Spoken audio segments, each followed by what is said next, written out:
যুক্তরাষ্ট্রে বসবাসরত Cuba, Haiti, Nicaragua ও ভেনেজুয়েলার 5,30,000 অভিবাসীর অস্থায়ী আইনি মর্যাদা বাতিল করেছে ট্রাম্প প্রশাসন। দ্বিতীয় মেয়াদে ক্ষমতা গ্রহণের পর ট্রাম্পের অভিবাসন নীতিতে কড়াকড়ি আরোপের সবশেষ পদক্ষেপ এটি। 21 মার্চ মার্কিন ফেডারেল রেজিস্টারে প্রকাশিত এক বিজ্ঞপ্তিতে এ তথ্য জানানো হয়। আগামী 24 এপ্রিল থেকে এই সিদ্ধান্ত কার্যকর হবে বলে উল্লেখ করা হয়েছে। এর ফলে সাবেক প্রেসিডেন্ট জো বাইডেনের আমলে অনুমোদিত 2 বছরের প্যারোল প্রক্রিয়া বন্ধ হয়ে যাবে। সে সময় সিএইচএনভি স্পন্সরশিপ প্রক্রিয়ায় এই অভিবাসীদের যুক্তরাষ্ট্রে আনা হয়েছিল। এর লক্ষ্য ছিল বৈধ অভিবাসনের পথ উন্মুক্ত করা।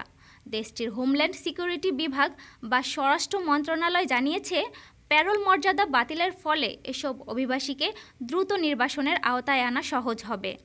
2022 সালে ভেনেজুয়েলাবাসীদের জন্য প্যারোল প্রবেশাধিকার চালু করেছিল বাইডেন। পরের বছরেই সেটি হাইতি, নিকারাগুয়া ও কিউবায় সম্প্রসারিত হয়।